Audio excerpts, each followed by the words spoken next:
Hello friends, এখন বাজে হচ্ছে সকাল 9:45 মতন। দেখতে দেখতে কিন্তু অনেকটাই বেলা হয়ে গেছে। এদিকে দেখো আমার স্নান ধান করে পুজোটাও কিন্তু সেরে নিয়েছি, কারণ যতটুকু পারছি ততটুকু তাড়াতাড়ি করার চেষ্টা করছি। ওইদিকে রাধুনি কাকু কিন্তু রান্না করতে চলে এসেছে। এখন ঢালবো মশলাগুলো, কারণ রাধুনি কাকু রান্না করবে, সেই জন্য মশলাগুলো সমস্ত কিছু ঢেলে দিতে হবে।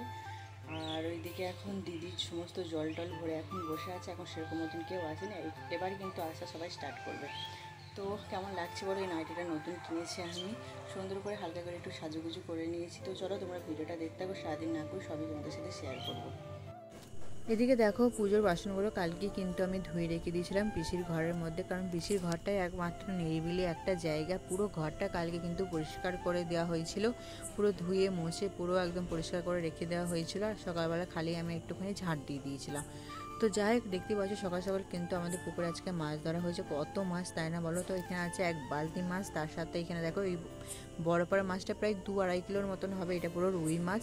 তো মানে অনেকটা ডিমও কিন্তু বেরিয়েছিল। প্রথমে মাছটা কিন্তু কাটতেই পারছিল না, তারপর অনেক কষ্ট করে কিন্তু মাছটা কাটা হয়ে গেছে। তো মা ওইদিকে ধুয়ে নিচ্ছিল, দাদারা খালি কেটে দিচ্ছিল। এইদিকে দেখো মুদিখানার জিনিসগুলো কালকে কিন্তু আমার দিদি দিয়ে গেছে। আর এদিকে দেখো আমি দেখছিলাম, যে চেক করছিলাম যে মুদিখানা মালগুলো সমস্ত কিছু ঠিকঠাক আছে কি না, আর রান্না করার সময় আবার সমস্যা হয়ে যাবে সেই জন্য। আর একটা কুলোর মধ্যে সমস্ত মশলাপাতিগুলো আমি ঢেলে নিয়েছিলাম যাতে নিতে সুবিধা হয়। এদিকে রান্না করার লোকও কিন্তু আমাদের চলে এসেছিলো। তো আজকে ব্রেকফাস্ট দেখতে পাচ্ছ রান্না করা হয়ে গেছে। এখানে দেখো আজকে ছিল কুমড়ো আলু তরকারি, তার সাথে মুড়ি। তো প্রচণ্ড পরিমাণে খিদেও পেয়ে গেছে, সেজন্য একটু মুড়ি তরকারি এদিকে আমি নিয়ে নিয়েছিলাম। এদিকে দেখো পিসুমণি, আমার বড় মা, কাকিমা, তারপরে দাদা, বৌদি, কাকু সবাই কিন্তু চলে এসেছে। এদিকে দেখো পুজোর জোগাড়ও কিন্তু আমাদের প্রায় হয়ে গেছে। এখন বাজে প্রায় 11টা, 11:30 মতন।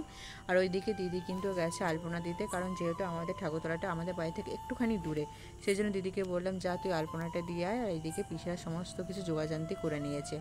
তো যাই হোক, দিদি এদিকে মানে জোগাড় করে মানে আলপনাটা দিয়ে কিন্তু চলে এসেছে। এদিকে দেখো আমার কলকাতার পিসি মেয়েরা, আমার বোনজি, দাদা, বৌদি সবাই কিন্তু চলে এসেছে। ওইদিকে দেখো ভাই এখন বসে আছে, আর ওইদিকে দেখো আমি রেডি হয়ে নিয়েছি। তো সুন্দর করে সাজুগুজু করে নিয়েছি, লাইটটা করে পাচ্ছিলাম না।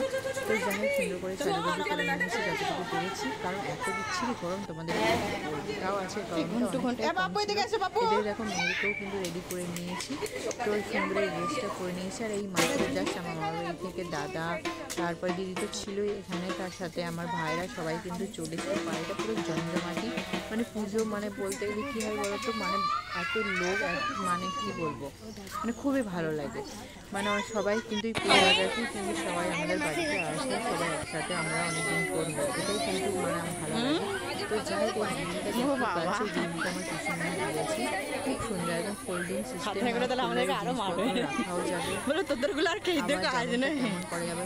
এরকম গেট করা সব থেকে ভালো লেগেছে আমার মাথার উপর যে ঘুরে রাউন্ডটা দেওয়া আছে সেটা খুব সুন্দর লাগছিল। যেহেতু সাজানো মানে ফুল দিয়ে পুরো সাজানো হয়েছিল, সেজন্য আরোই বেশি ভালো লাগছিল। তো যাই হোক এখানে দেখো ঠাকুরমশাইকে আমি পুজো করতে স্টার্ট করি। পুজো প্রায় আমাদের হয়েই গেছে।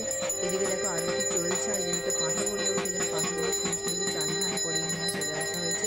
পাঁঠাগুলি আমি একদমই দেখতে পাইনি, ভিডিওটা আমার ভাই করেছিল, সেটাই আমি এখন দেখছি। খুবই কষ্ট লাগছে, যেহেতু আমাদের বাড়ির পানি ছিল। আমার মেয়ে প্রচণ্ড পরিমাণে কান্নাকাটি করেছিল যখন বলি দেওয়া হয়, ওকে নিয়ে মানে ওখান থেকে নিয়ে ওকে বাড়ি নিয়ে চলে যাওয়া হয়েছিল।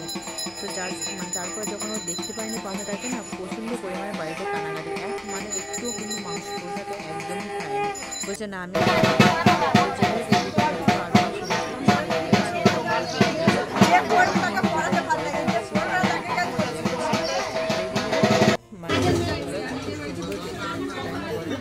এদিকে দেখো আমরা বাড়ি চলে এসেছি, এখন বাজে 2টো এরকম বাজে। তাই এখানে দেখো আজকে রান্নাবান্না হয়ে গেছে এদিকে।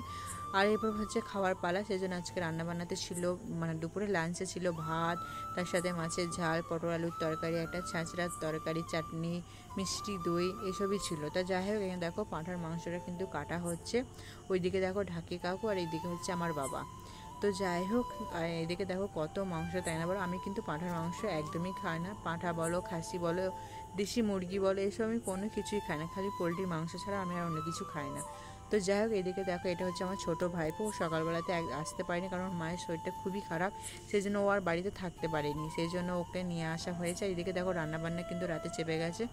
তো এখানে হচ্ছে মাংস, তার সাথে পোস্ত, ভাত, এই হচ্ছে আমাদের রান্নাবান্না, আর তার সাথে চাটনি, পাঁপড়, মিষ্টি দই, এসব তো আছে। তো আর কোনো ভিডিও